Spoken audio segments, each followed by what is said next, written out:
नमस्कार दोस्तों, CTET exam के लिए पीवाईक्यू की एक ऐसी मैराथन वीडियो लेकर आया हूं जिसमें संपूर्ण एसएसटी के ऐसे top selected important PYQ question कराऊंगा जो एग्जाम के लिए महत्वपूर्ण रहेंगे। क्वेश्चन से जुड़ी जितनी भी जानकारी होगी जो एनसीईआरटी के अकॉर्डिंग होगी उस जानकारी को आपको यहाँ पर बताकर चलूंगा, जिससे कि एग्जाम में कैसा भी क्वेश्चन आ जाए आप उस क्वेश्चन को आसान तरीके से कर लो। चलिए इस महत्वपूर्ण वीडियो को शुरू करते हैं। पहला क्वेश्चन, गुप्त काल के प्रथम कुलिक शब्द का अर्थ है मुख्य न्यायिक अधिकारी, मुख्य बैंकर, मुख्य व्यापारी, मुख्य शिल्पकार।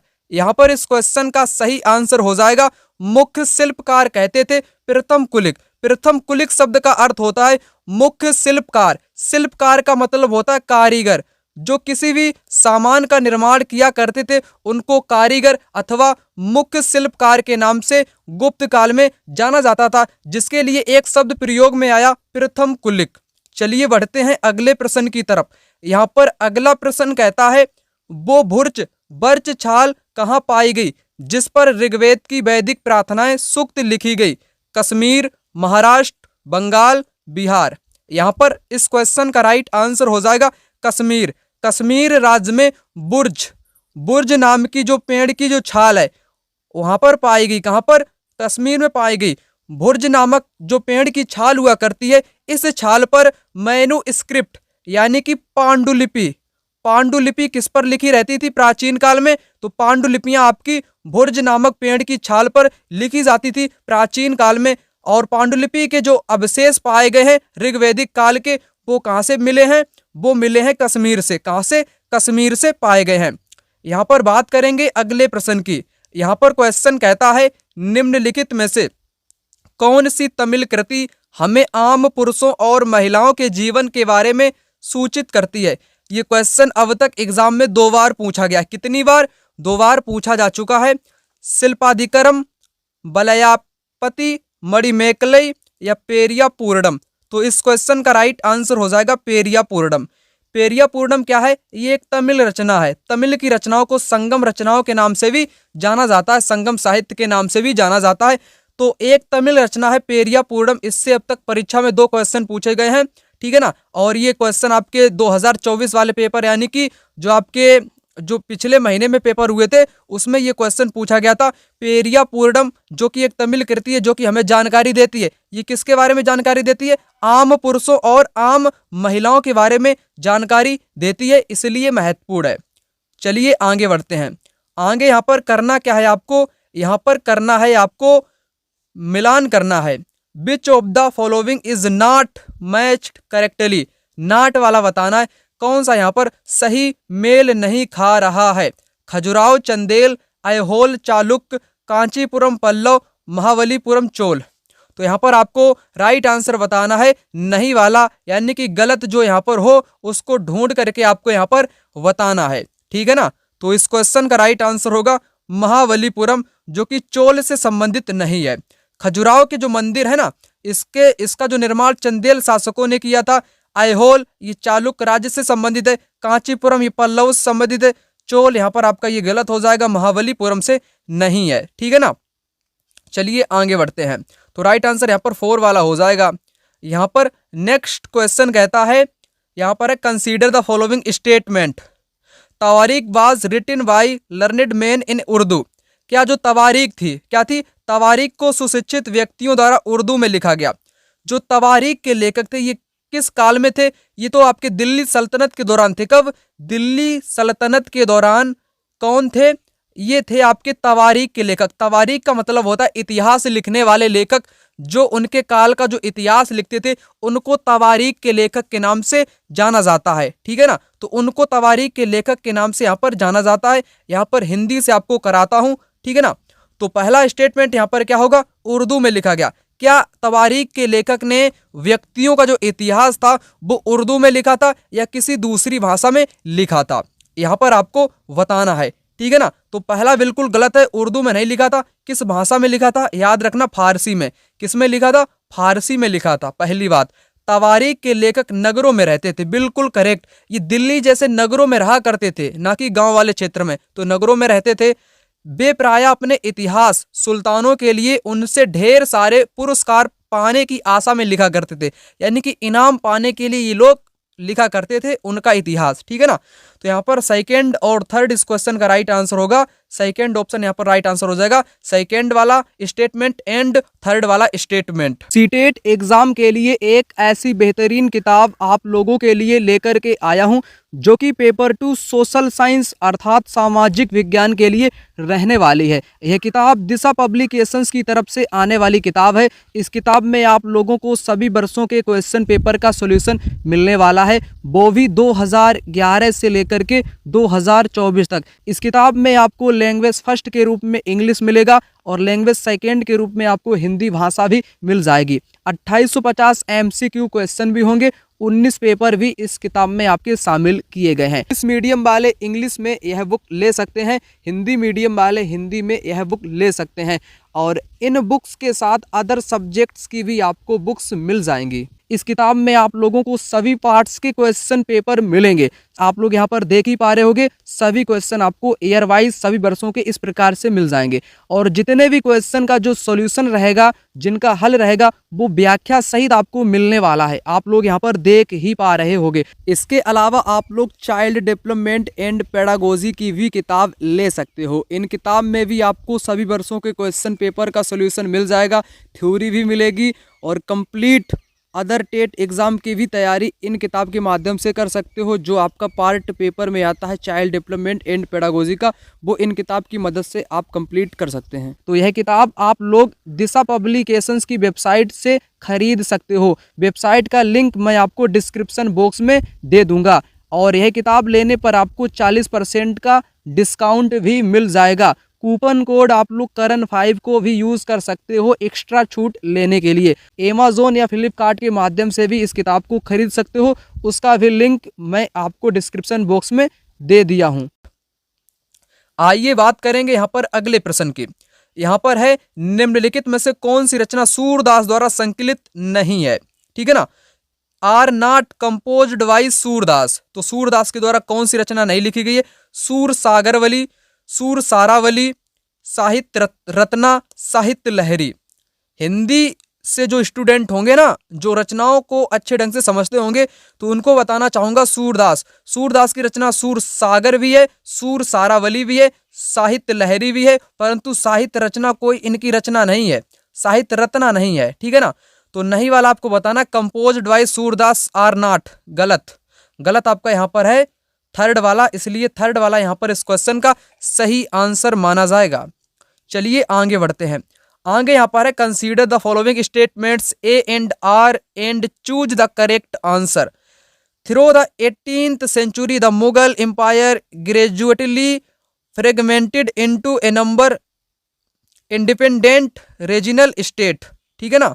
तो यहाँ पर आपको हिंदी में दिखा देता हूँ, आप इंग्लिश में भी यहाँ पर देखते चल सकते हैं जो इंग्लिश वाले यहाँ पर होंगे।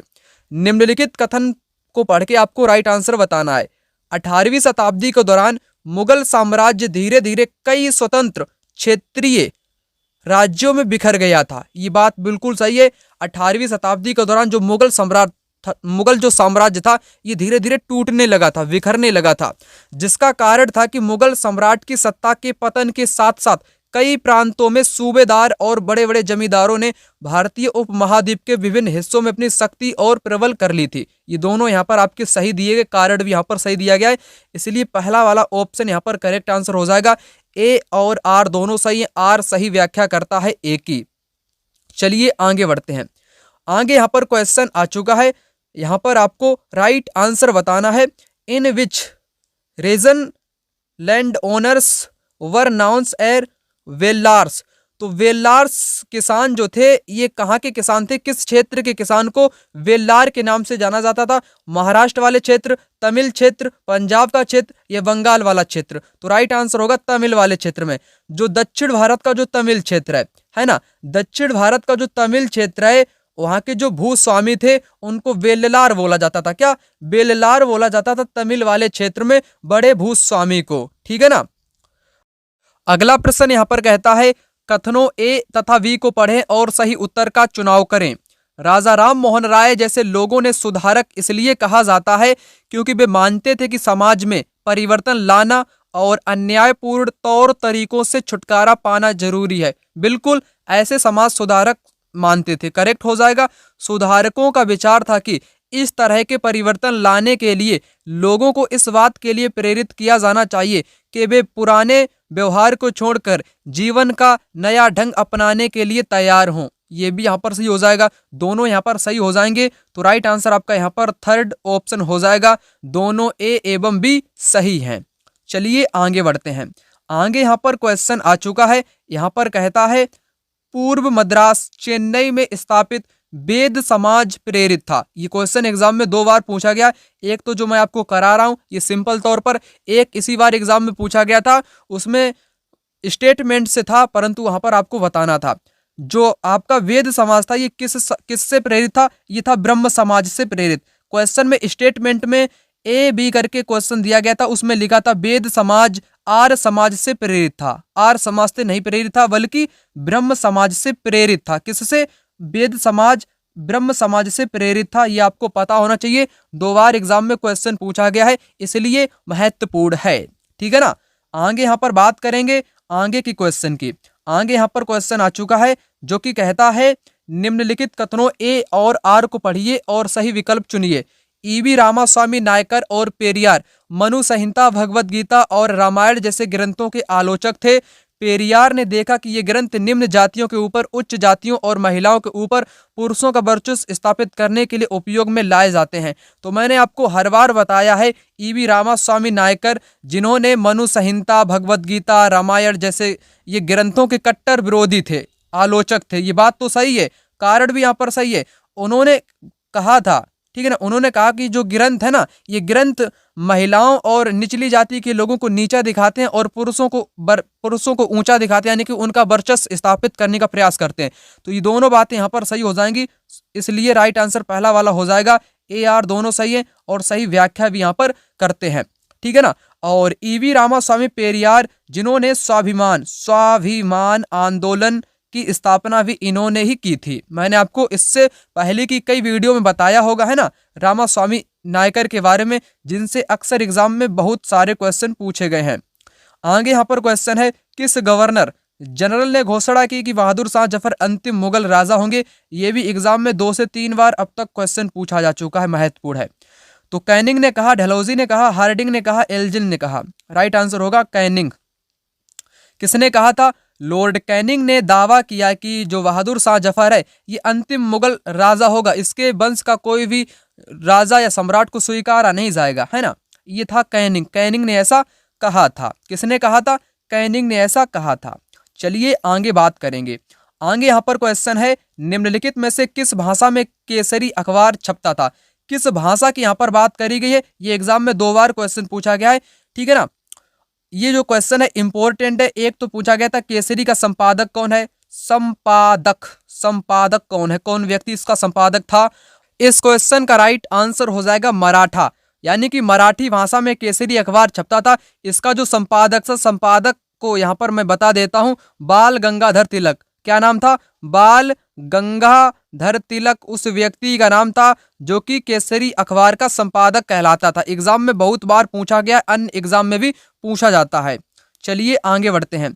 आगे यहाँ पर क्वेश्चन आ चुका है, कहता क्या है? चलिए बात करते हैं। निम्नलिखित में से किस एक्ट से भारतीय संविधान द्वारा काफी संख्या में प्रावधान लिए गए हैं? 1909 एक्ट, 1919 एक्ट, 1935 भारत स्वाधीनता अधिनियम, 1947। तो यहाँ पर इस क्वेश्चन का राइट आंसर आपका हो जाएगा, क्या होगा? 1935 एक्ट के अनुसार भारतीय संविधान में काफी संख्या में प्रावधान लिए गए हैं 1935 के अधिनियम के तहत। निम्नलिखित कथनों ए तथा आर को पढ़िए तथा उपयुक्त विकल्प का चुनाव कीजिए। कथन ए, उत्तर ध्रुव व्रत और उत्तरी ध्रुव के बीच के क्षेत्र में बहुत ठंड होती है। सूर्य की किरणें हमेशा तिरछी होती हैं और कम ऊष्मा देती है। यहाँ से एग्जाम में बहुत क्वेश्चन अब तक पूछे गए, 10 से 12। ठीक है ना।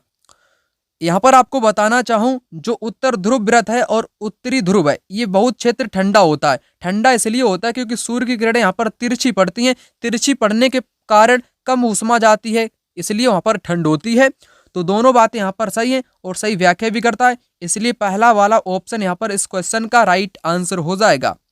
अगर यहाँ पर लिखा होता कर्क, कर्क और मकर रेखा के बीच वाला क्षेत्र कैसा होता है, बहुत ही गर्म होता है, यानी कि उष्ण कटिबंध होता है, क्योंकि यहाँ पर सूर्य की जो किरणें पड़ती हैं वो सीधी पड़ती हैं। कैसी पड़ती हैं? सीधी पड़ती हैं। कहाँ पर? कर्क और मकर रेखा के बीच वाले क्षेत्र में, तो इसलिए यह क्षेत्र गर्मीला माना जाता है, ये भी आपको पता होना चाहिए। उसी प्रकार उत्तर ध्रुव और उत्तरी ध्रुव जो वृत्त है वहाँ का क्षेत्र ठंडा होता है, क्योंकि तिरछी किरणें पड़ती हैं, इसलिए पहला वाला यहाँ पर राइट आंसर हो जाएगा। चलिए यहाँ पर बात करेंगे अगले प्रश्न की। सूर्य पूरब में उदय होता है क्योंकि पृथ्वी पूरब से पश्चिम की ओर चक्कर लगाती है। पृथ्वी पश्चिम से पूरब की ओर चक्कर लगाती, पृथ्वी अपने अक्ष पर झुकी हुई है, पृथ्वी का चक्कर 24 घंटे में होता है। तो सूर्य पूरब में उदय होता है, इसका कारण है पृथ्वी जो है ये पश्चिम से पूरब की ओर घूमती है। कैसी? पश्चिम से वेस्ट टू ईस्ट घूमती है, इसलिए क्या होता है, इसलिए सूर्य पूरब में उदय होता है। आपको यहाँ पर पता होना चाहिए कि एग्जाम में बहुत बार क्वेश्चन पूछा गया, इंपॉर्टेंट, आप इस क्वेश्चन को मान सकते हो। आपके स्टेटमेंट में तो ये बहुत बार एग्जाम में क्वेश्चन पूछा गया है, इसलिए आपको मैंने यहाँ पर महत्वपूर्ण बताया है, ठीक है ना। सेकंड वाला यहाँ पर राइट आंसर होगा, पृथ्वी पश्चिम से पूरब का चक्कर लगाती है। अगला प्रश्न यहाँ पर कहता है मिलान करें और उचित विकल्प का चयन करें। Column first and column second. यहाँ पर एक तरफ चट्टानों के नाम दिए गए हैं, यानी कि शैलों के प्रकारों के नाम दिए गए हैं, दूसरी तरफ उनसे जो निर्मित जो पदार्थ होते हैं उनके नाम दिए गए हैं, उनका आपको मिलान करना है। यहाँ पर जो संगमरमर होता है इसका निर्माण होता है कायांतरित शैल से, यानी कि ए का चौथा किसमें है, तो ए का चौथा आपके पहले ऑप्शन में ही दिया गया है, इसलिए पहला ऑप्शन इस क्वेश्चन का राइट आंसर यहाँ पर हो जाएगा। बलुआ पत्थर जो होता है ये अवसादी होता है ना, अवसाद जमा हो जाता है जिससे कि बलुआ पत्थर का निर्माण होता है। वहीं कोयला आपका क्या है, कोयला आपका होता है जीवाश्मी, ठीक है ना, कोयला क्या होता है, जीवाश्मी ईंधन है, जीवाश्म ईंधन होता है। ग्रेनाइट आग्नेय शैल होती है। बस आपका यहाँ पर हो चुका मिलान। मैंने आपको पहले की वीडियो में बताया होगा, जीवाश्मी ईंधन जैसे कोयला है, पेट्रोलियम है, खनिज तेल है, ये आपके जीवाश्मी ईंधन होते हैं, है ना, जीवाश्मी स्रोत होते हैं, जीवाश्मी ऊर्जा होते हैं। तो कोयला आपका जीवाश्मी यहाँ पर हो जाएगा। तो इस प्रकार से इस क्वेश्चन का यहाँ पर राइट आंसर पहला वाला ऑप्शन हो जाएगा। चलिए आगे बात करेंगे। आगे यहाँ पर आपको करना क्या है, कंसीडर द फॉलोइंग पेयर्स। आपको यहाँ पर जोड़े दिए गए हैं, उनको आपको यहाँ पर सही वाला बताना है। चलिए बात करेंगे। यहाँ पर भी निम्नलिखित युगलों पर विचार कीजिए। एक तरफ है स्थल रूप और दूसरी तरफ है घटक। तो आप लोग ही बताओगे। तो ये वाले क्वेश्चन मैंने आपको बहुत बार कराए हैं, जो कि एग्जाम में बहुत पूछे जाते हैं, ठीक है ना। तो आपको पता होगा, ये सब कुछ मैंने आपको बताया हुआ है। आप लोग इस क्वेश्चन को आसान तरीके से मिलान कर लोगे। तटबंध तो आपकी नदियां बनाती हैं। स्टैक का निर्माण तो समुद्र में होता है, समुद्री तरंग करती है। छत्रक शैल तो आपकी पवन बनाती है। हिमनद का निर्माण हिमोड़ करती है। तो इस प्रकार से इस क्वेश्चन का यहाँ पर मिलान हो जाएगा। आपको बताना क्या है, उपयुक्त में से युगों में से कौन सा सही है। तो भैया आपको सही वाला बताना है। सही तो हिमनद का हिमोड़ यहाँ पर दिया गया है, केवल ए यहाँ पर डी दिया गया है और बी यहाँ पर दिया गया है। इसको हटाते हैं, अब आपको समझाता हूँ। स्टैक समुद्र के द्वारा तरंग के द्वारा बनाई गई एक स्थल आकृति जो कि दीवार जैसी संरचना होती है। हिमोड़ हिमनद के द्वारा बनाई गई एक निक्षेपण आकृति है। तो यहाँ पर आपके बी और डी सही है, बी और D, B D third option यहाँ पर इस क्वेश्चन का सही आंसर यहाँ पर आपका हो जाएगा। ठीक, तो इस प्रकार से आपको यहाँ पर मिलान करना था। चलिए बात करेंगे अगले प्रश्न की। यहाँ पर आ चुका है अगला प्रश्न। यहाँ पर कहता है लद्दाख की जलवायु अत्यधिक शीतल और शुष्क है, निम्न में से कौन सा कारक इसके लिए उत्तरदायी है। ये क्वेश्चन परीक्षा में 3 से 4 बार पूछा गया है, स्टेटमेंट में भी पूछा गया, इसलिए महत्वपूर्ण है।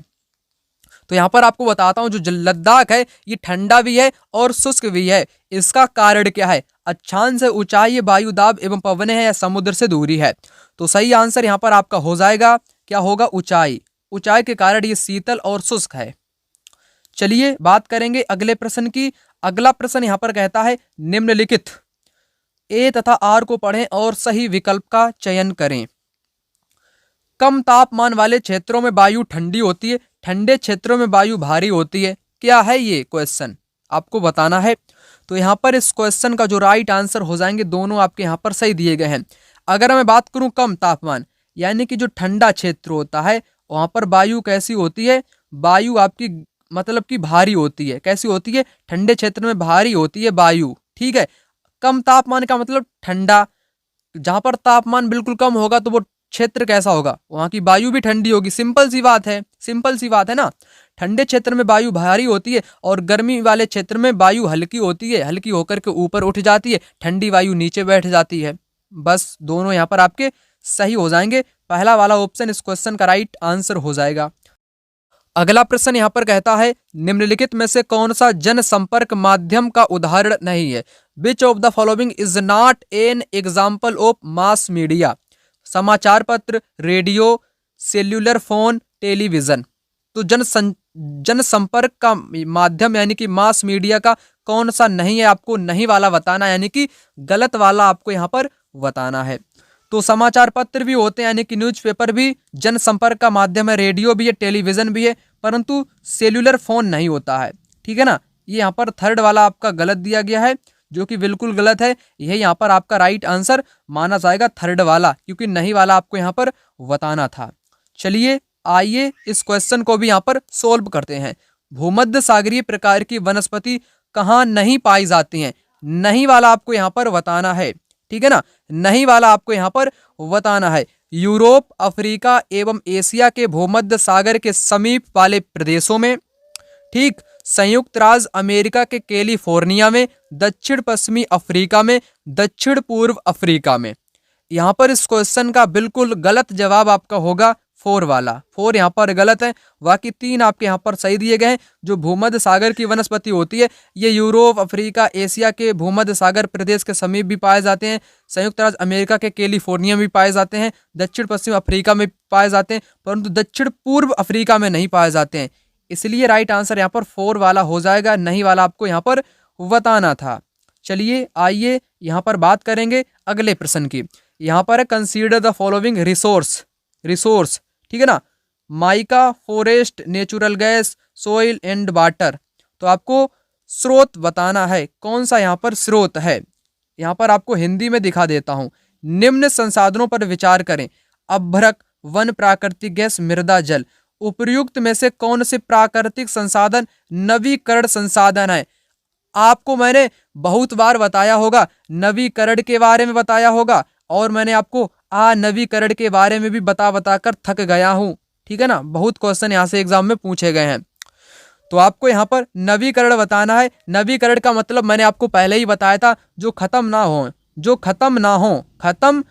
हो उनको बोलते हैं नवीकरण, यानी कि इनको पुनः उपयोग में लाया जा सकता है, पुनः प्रयोग में लाया जा सकता है, उनको बोलते हैं नवीकरण। अभ्रक, वन प्राकृतिक गैस खत्म हो जाएगी, नहीं ला सकते हैं। मृदा या जल तो आपका बिल्कुल नवीकरण हो जाएगा। ई यहाँ पर इस क्वेश्चन का बिल्कुल राइट आंसर होगा। जिन में ई लगा होगा उसको सबसे पहले आप सही मानोगे। यहाँ पर पहला वाला तो हटेगा ही, दूसरा वाला भी हटेगा, तीसरा वाला भी, तीसरे में ई लगी हुई है और चौथे में भी ई लगी हुई है। जल कैसा है? जल एक नवीकरण संसाधन होता है। वन क्या है? वन आपका क्या होता है? वन जो जंगल होते हैं, जंगल भी आपके पुनः उत्पन्न किए जा सकते हैं वृक्षों को उगा करके, ठीक है ना। आप इस बात से सहमत है ना। तो इस क्वेश्चन का राइट आंसर हो जाएगा आपका यहाँ पर थर्ड वाला यहाँ पर हो जाएगा। बी हो जाएगा और आपका डी हो जाएगा और ई हो जाएगा। जो भूमि होती है मृदा तो आपकी उसको भी पुनः उपयोग में लाया जा सकता है, बार बार खेती करो कोई दिक्कत नहीं। जल का भी प्रयोग बार बार किया जा सकता है। ना ही आप लोग जल को घटा सकते हो, ना ही आप लोग जल को बढ़ा सकते हो, ठीक। और वन भी आपके उगाओगे तो बड़े हो पाएंगे, काटोगे तो फिर उगाओगे, हो जाएगा पुनः उत्पन्न। अवरक नहीं होगा एक बार खत्म करने में। प्राकृतिक गैस जो आपका सिलेंडर होता है उसको आपको दोबारा करना पड़ता है, उसको आप पुनः उपयोग में नहीं ला सकते हो, ठीक है ना। तो ये सब गलत है। राइट आंसर होगा यहाँ पर बी डी ई यानी कि थर्ड वाला, ठीक है ना। चलिए आइए आगे बात करेंगे। यहाँ पर क्वेश्चन आ चुका है जहां पर कहता है which factor play a major role in the formation of soil. मृदा के विरचन यानी कि गठन में कौन से कारक मुख्य भूमिका निभाते हैं? कौन मुख्य भूमिका यहाँ पर निभाते हैं मृदा के गठन में? मूल चट्टान, स्थलाकृति, जलवायु संबंधित कारक, समय। तो ये तो आपके सभी सही हो सकते हैं यहाँ पर। मृदा के विचरण यानी कि जो मृदा का गठन होता है, गठन में मतलब कि मृदा के गठन में सबसे महत्वपूर्ण भूमिका निभाते हैं मूल चट्टान, सबसे महत्वपूर्ण शैल, जिनको चट्टान बोलते हैं, शैल, जनक शैल लिख दूं यहाँ पर, जनक शैल बोलते हैं। जनक शैल सबसे महत्वपूर्ण भूमिका निभाते हैं मृदा को बनाने में, मृदा का गठन करने में। ठीक है ना। तो यहाँ पर इस क्वेश्चन का राइट आंसर आपका क्या होगा? ए तो यहाँ पर सही हो ही जाएगा। ठीक है ना, ए तो सही हो जाएगा।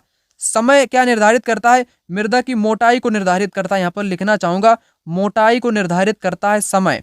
ठीक।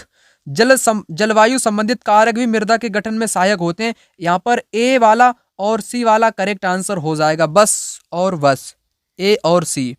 ए और सी आपके यहाँ पर है 4 वाले में, 4 वाला ए और सी यहाँ पर राइट आंसर होंगे। बाकी आपके यहाँ पर गठन में कोई भूमिका नहीं निभाते हैं, बल्कि अन्य प्रकार की भूमिका निभाते हैं। ठीक ना। चलिए बात करेंगे अगले प्रश्न की। यहाँ पर क्वेश्चन आ चुका है जिसमें कहा गया है, कर्ज का जाल ग्रामीण इलाकों में मुक्ता के बीच एक शोषणकारी संबंध को दर्शाता है। साहूकार और छोटे किसान और खेतीहर मजदूर, भूमिहीन खेतीहर संबंधित, ग्रामीण सहकारिता और साहूकार। तो इस क्वेश्चन का जो राइट आंसर माना जाएगा, पहला वाला माना जाएगा। मैंने आपको बताया था ना, जो कर्ज के जाल में डूब करके कई किसान जो हैं वो आत्महत्या तक कर लेते हैं। छोटे किसान क्यों कर लेते हैं? क्योंकि वो साहूकार से कर्ज ले लेते हैं, कर्ज को चुका नहीं पाते हैं, है ना। तो इसलिए वो आत्महत्या भी कर लेते हैं और शोषण का शिकार तो होते ही हैं। तो पहला वाला यहाँ पर राइट आंसर हो जाएगा। ग्रामीण क्षेत्र की बात यहाँ पर कही गई थी मुख्य तौर पर। आगे यहाँ पर क्वेश्चन आ चुका है जिसमें कहा गया है, निम्नलिखित कथनों को पढ़िए और सही विकल्प का चुनाव करिए। लोकतंत्र में स्वतंत्र संचार का माध्यम मीडिया एक महत्वपूर्ण है। मीडिया कैसी है? मीडिया एक महत्वपूर्ण है। बिल्कुल सही बोला गया, बिल्कुल सही। संचार माध्यम मीडिया से प्राप्त सूचना विश्वसनीय होनी चाहिए, ना कि पक्षतापूर्ण। ये भी बात सही है, ये भी सही है। तो दोनों आपके यहाँ पर सही हो जाएंगी। तो पहला वाला यहाँ पर इस क्वेश्चन का सही आंसर माना जाएगा। चलिए आगे बढ़ते हैं। आगे यहाँ पर क्वेश्चन कहता है, in India the government work at, किस लेवल पर काम करती है आपको यहाँ पर बताना है। ठीक है ना। भारत में सरकार काम करती है, किस स्तर पर काम करती है? वार्ड स्तर पर, राज्य स्तर पर, राष्ट्रीय स्तर पर या क्षेत्रीय स्तर पर? तो भारत में 3 स्तर पर सरकार काम करती है। एक तो आपकी केंद्र स्तर पर भी काम करती है, उसके बाद राज्य स्तर पर काम करती है, और तीसरे नंबर पे स्थानीय स्तर पर काम करती है। 3 पार्ट में डिवाइड है सरकार भारत में। ठीक है ना, केंद्र सरकार, राज्य सरकार और स्थानीय सरकार। अब आपको यहाँ पर राइट आंसर बताना है। तो राइट आंसर यहाँ पर क्या होगा? राष्ट्रीय स्तर तो राज्य स्तर हो जाएगा और राष्ट्रीय स्तर हो जाएगा। क्षेत्रीय स्तर नहीं होता बल्कि स्थानीय होता है, वार्ड भी नहीं होता है। मुख्य तौर पर जो सरकार काम करती है राज्य में और केंद्र में, इसलिए बी और सी सेकेंड ऑप्शन इस क्वेश्चन का सही आंसर यहाँ पर हो जाएगा। अगला प्रश्न यहाँ पर कहता है, कौन सरपंच की तरह काम करता है? तो सरपंच की तरह कौन काम करता है? ग्राम सभा का सचिव करता है। जो ग्राम सभा का जो सचिव होता है, इसकी नियुक्ति सरकार द्वारा होती है। किसके द्वारा? सरकार के द्वारा इसकी नियुक्ति होती है। कई बार एग्जाम में पूछा गया, सरकार के द्वारा इसकी नियुक्ति होती है। ये काम नहीं करता है सरपंच की तरह, गलत। खंड विकास अधिकारी तो ये भी सरकार का ही एक क्या है, एक व्यक्ति होता है, ये भी गलत है। अन्य वार्ड सदस्यों द्वारा चयनित चुना गया एक वार्ड सदस्य नहीं, बारी बारी से वार्ड सदस्य, है ना। वार्ड सदस्य जो होते हैं वो सरपंच की तरह ही काम करते हैं। ठीक है ना। तो यहाँ पर आपका राइट आंसर आपका जो होगा वो यहाँ पर आपका होगा थर्ड वाला यहाँ पर हो जाएगा। अन्य वार्ड सदस्यों द्वारा जो चयनित जो एक वार्ड सदस्य होता है, एक वार्ड सदस्य जो मुख्य तौर पर काम करता है, वो होता है सरपंच की तरह काम करने वाला व्यक्ति। ठीक है ना। यहाँ पर आपका थर्ड वाला राइट आंसर होगा, बारी बारी वाला नहीं होगा। चलिए बात करेंगे यहाँ पर अगले प्रश्न की। यहाँ पर क्वेश्चन आ चुका है जो कि कहता है, क्या कहता है? यहाँ पर कहता है, लेबर चौक किसे कहते हैं? क्या लेबर चौक किसे कहते हैं? ऐसी जगह जहाँ बेगारी की प्रथा चलती है, ऐसी जगह जहाँ मजदूरों की बिक्री होती है, ऐसी जगह जहाँ दिहाड़ी मजदूर काम की तलाश में इकट्ठा होते हैं, ऐसी जगह जहाँ मजदूरों को रेन बसेरा दिया जाता है। तो यहाँ पर लेबर चौक यानी कि जहाँ से मजदूर मिल जाए काम करने के लिए, ऐसी जगह जहाँ पर दिहाड़ी मजदूर काम की तलाश में इकट्ठा होते हैं। तो थर्ड वाला इस क्वेश्चन का बिल्कुल 100% राइट आंसर हो जाएगा, कोई संदेह वाली बात नहीं है। चलिए आगे आइए। आगे यहाँ पर क्वेश्चन आ चुका है जो कि कहता है, क्या कहता है, निम्नलिखित कथनों को पढ़ें और सही कथन का चयन करें। बुनकरों की सहकारी संस्था व्यापारियों के ऊपर निर्भरता कम करने का एक साधन है और व्यापारियों की आमदनी बढ़ाने का जरिया है। तो यहाँ पर इस क्वेश्चन का राइट आंसर आपका क्या होगा? यहाँ पर पहला वाला राइट आंसर हो जाएगा केवल और केवल एक। बुनकरों, जो कपड़े बुनने वाले व्यक्ति होते हैं, उनकी जो सहकारी संस्था है व्यापारियों के ऊपर निर्भरता कम करने का एक साधन है। बिल्कुल सही बात है। और व्यापारी की आमदनी बढ़ाने का नजरिया है या जरिया है, ये गलत है। पहला वाला राइट आंसर यहाँ पर हो जाएगा। यहाँ पर बात करेंगे अगले प्रश्न की। यहाँ पर कहता है निम्नलिखित कथनों ए तथा आर को पढ़िए और सही विकल्प का चयन कीजिए। किसी भी देश को पूरी तरह से लोकतांत्रिक नहीं कहा जा सकता है। बिल्कुल नहीं कहा जा सकता, बिल्कुल सही बात है ना। किसी भी देश को पूरी तरह से लोकतांत्रिक नहीं कहा जा सकता है। कारण है व्यक्ति और समुदाय सदैव लोकतंत्र को नए अर्थ देने का प्रयास करते हैं। ये भी बात सही है। व्यक्ति होगा, कोई भी व्यक्ति होगा या समुदाय होगा, वो सदैव लोकतंत्र में कुछ ना कुछ कमी निकालेगा, कहेगा ये करो वो करो, है ना। यानी कि नए अर्थ देने का प्रयास करते रहते हैं। तो दोनों आपके यहाँ पर सही बातें हो जाएंगी। तो पहला वाला यहाँ पर राइट आंसर इस क्वेश्चन का यहाँ पर हो जाएगा। चलिए बात करेंगे अगले प्रश्न की। यहाँ पर है आपका जेंडर। क्या क्वेश्चन है? जेंडर असमानता का समाधान के स्तर पर करने की जरूरत है। फैमिली लेवल पे या परिवार या समाज, सरकार, केवल सरकार या परिवार और समाज। तो इस क्वेश्चन का राइट आंसर आपको यहाँ पर बताना है। क्या होगा? यहाँ पर राइट आंसर होगा परिवार, समाज और सरकार। जेंडर जो असमानता का जो अगर आप लोगों को क्या करना है, इसको समाधान करना है, समाप्ति करनी है, तो परिवार का भी सहयोग चाहिए, समाज का भी चाहिए, सरकार का तो चाहिए ही चाहिए। तो तीनों यहाँ पर आपके मुख्य तौर पर भूमिका निभाएंगे। Family, society and government levels. ठीक है ना। यहाँ पर सेकंड वाला इस क्वेश्चन का राइट आंसर यहाँ पर माना जाएगा। यहाँ पर आ चुका है अगला प्रश्न। यहाँ पर कहता है which of the following not a fundamental right. मूल अधिकार या मौलिक अधिकार नहीं है। कौन सा यहाँ पर मौलिक अधिकार नहीं है?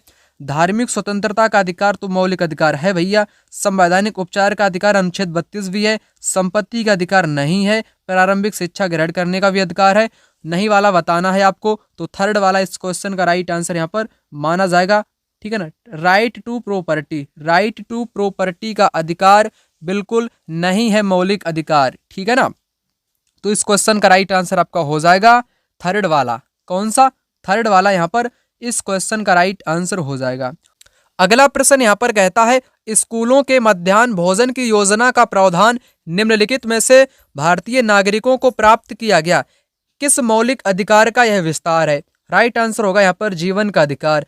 जीवन के अधिकार से ही संबंधित इसको रखा गया है। स्कूलों में जो मिड डे मील जो स्कीम है, योजना है, ठीक है ना, इसी का एक विस्तारित रूप है जीवन के अधिकार का। चलिए बात करेंगे यहाँ पर अगले प्रश्न की। यहाँ पर अगला प्रश्न कहता क्या है? यहाँ पर कहता है इंसाफ में देरी। यहाँ पर लिखा है इंसाफ में देरी यानी कि इंसाफ का कत्ल। यह मुहावरा भारत की न्याय व्यवस्था से जुड़ी निम्नलिखित में से किस समस्या को दर्शाता है? किस समस्या को दर्शाता है इंसाफ का कत्ल? इंसाफ में देरी का मतलब इंसाफ का कत्ल। तो ये मुहावरा किस चीज को यहाँ पर इंगित करता है, किस चीज को यहाँ पर दर्शाता है, आपको बताना है। न्यायालयों द्वारा सुनवाई खत्म करने में अप्रत्याशित देरी होना, है ना, देरी होना न्यायालय द्वारा, तो यही होता है इंसाफ का कत्ल, है ना, इंसाफ में देरी। आइए बढ़ते हैं अगले प्रश्न की तरफ। यहाँ पर क्वेश्चन है आपका the forest right act 2006 is a law which recognise the right of. यहाँ पर आपको बताना है राइट आंसर क्या होगा। 2006 में लागू हुआ वन अधिकार अधिनियम एक ऐसा कानून है जो के अधिकारों को सुनिश्चित करता है। किसके अधिकारों को सुनिश्चित करता है? आपको यहाँ पर बताना है। वनवासी, अनुसूचित जनजाति, पेपर मिल मालिक, जानवर अधिकार कार्यकर्ता। यहाँ पर इस क्वेश्चन का राइट आंसर आपको बताना है। क्या यहाँ पर हो जाएगा? तो राइट आंसर आपका यहाँ पर हो जाएगा वनवासी और अनुसूचित जनजाति। ये बहुत इंपॉर्टेंट क्वेश्चन है। तो यहाँ पर ए और बी इस क्वेश्चन का राइट आंसर हो जाएगा। ठीक है ना। वनवासी यानी कि वन में रहने वाले लोग और आपके अनुसूचित जनजाति। आइए बात करेंगे यहाँ पर अगले प्रश्न की यहाँ पर आपको बताना है आंसर। यहाँ पर कहा गया है जो कि पेडागोजी के ये क्वेश्चन, यहाँ पर पेडागोजी के क्वेश्चन शुरू होते हैं। तो पेडागोजी के भी क्वेश्चन आपको कराता हूँ किस प्रकार से आपको परीक्षा में सोल्व करने पड़ेंगे। निम्नलिखित में से किस स्थिति को अनुभव करने के साथ साथ हाशियाकरण प्रायः संबंधित होता है? हाशियाकरण, हाशियाकरण का मतलब समझ लो ये होता है अलगाव। अलगाव, अलगाव यानी कि किसी भी चीज को अलग कर देना। समाज में भय के कारण व्यक्तियों का अलग हो जाना, वो अलग बस जाते हैं, अलग बस्तियों में रहने लगते हैं, वही आपका एक हाशियाकरण होता है। तो भैया अभाव या वंचन के कारण, भेदभाव के कारण, समानता के कारण थोड़ी ना कोई जाता है। जैसे आपके प्रति कोई समानता का भाव रखे तो व्यक्ति थोड़ी ना परेशान होगा, ना ही वो दूसरी जगह पे जाएगा। तो समानता यहाँ पर नहीं हो सकती है, गर्व भी नहीं हो सकता है। तो भैया यहाँ पर होगा अभाव। अभाव के कारण जाते हैं, भय के कारण जाते हैं, डर के कारण जाते हैं, भेदभाव के कारण जाते हैं। ए भी तो यहाँ पर हर हालत में सही माना ही जाएगा आपका। ए और बी इस क्वेश्चन का बिल्कुल राइट आंसर यहाँ पर आपका हो जाएगा। आइए आगे बढ़ते हैं। आगे यहाँ पर क्वेश्चन है, क्या है सामाजिक विज्ञान में एक विषय के रूप में माध्यमिक स्तर पर सम्मिलित नहीं है? क्या सम्मिलित नहीं है? मनोविज्ञान, मनोविज्ञान तो भैया सम्मिलित नहीं किया गया, पहले ही वाला राइट आंसर हो जाएगा। ज्योग्राफी है, हिस्ट्री है, राजनीतिक विज्ञान, पॉलिटिकल साइंस को भी सम्मिलित किया गया है, लेकिन मनोविज्ञान को यहाँ पर नहीं शामिल किया गया है। आगे यहाँ पर क्वेश्चन है, ऐतिहासिक अध्ययन के विकास में मदद करते हैं। Historical studies help in development of, किसमें?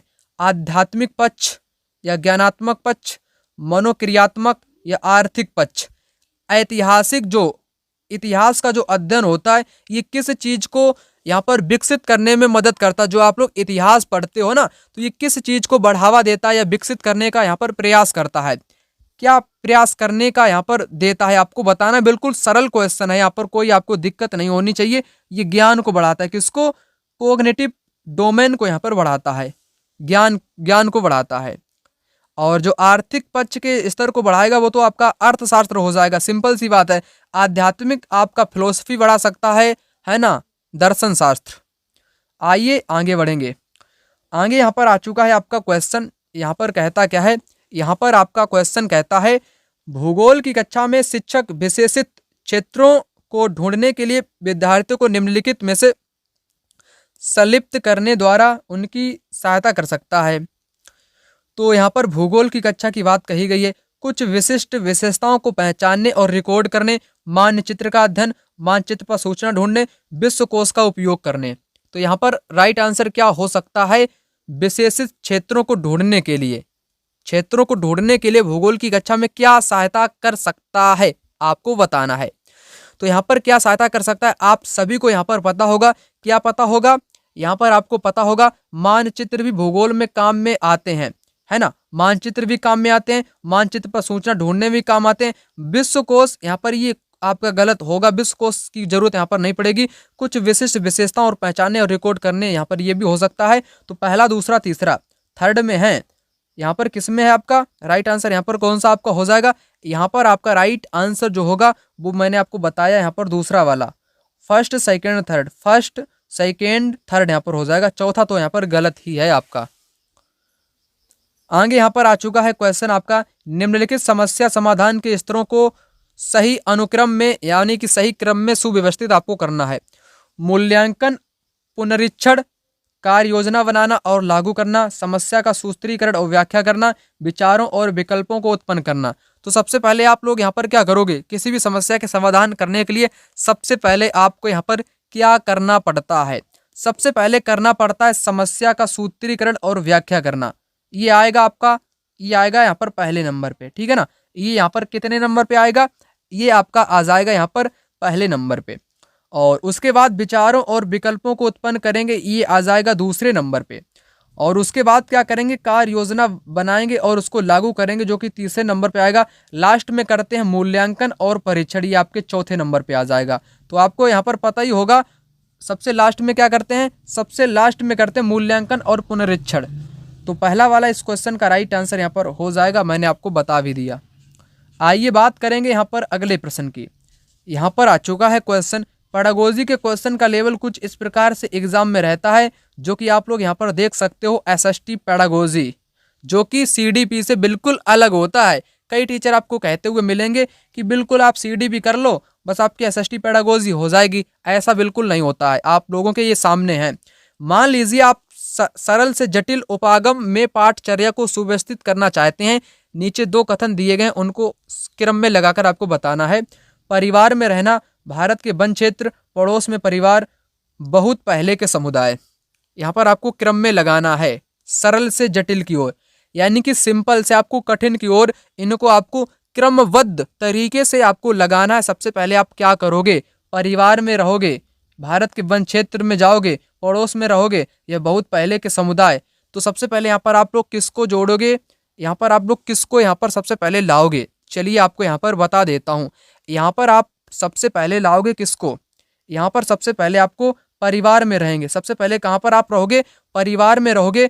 उसके बाद पड़ोस के परिवार में रहोगे। जैसे जैसे आप लोग बड़े होते तो मतलब कि आपका मोहल्ला हो गया, गली हो गया, या आपका पड़ोस में शामिल हो जाएगा। पहले नंबर पे परिवार में रहोगे, उसके बाद पड़ोस में रहोगे दूसरे नंबर पे, ठीक है ना, दूसरे नंबर पे। और उसके बाद क्या होगा आपका, उसके बाद आप बहुत पहले के समुदाय में आप आ जाओगे तीसरे नंबर पे। और सबसे लास्ट में भारत के वन क्षेत्र, यानी कि भारत के जो अलग अलग क्षेत्र हैं वहां पर आप जा सकते हो। तो ये आपका क्रम कैसा हुआ, सरल से जटिल की ओर। तो आपको बताना है, तो इस हिसाब से राइट आंसर यहाँ पर आपका चौथा वाला हो जाएगा। कौन सा हुआ यहाँ पर, चौथा वाला इस क्वेश्चन का यहाँ पर राइट आंसर आपका हो जाएगा। आइए आगे बढ़ते हैं।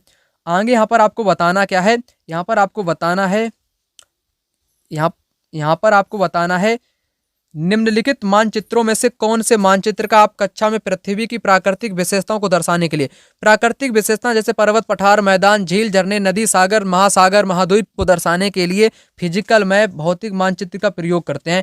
पहला वाला राइट आंसर होगा और बाकी सब यहाँ पर गलत होंगे। राजनीतिक का नक्शा अक्सा वगैरह क्षेत्र को दिखाने के लिए करते हैं। थीमेटिक का प्रयोग वर्षा वाले मानचित्र, औद्योगिक धंधे, सड़क को दिखाने के लिए किया जाता है। तो पहला वाला इस क्वेश्चन का यहाँ पर राइट आंसर आपका हो जाएगा।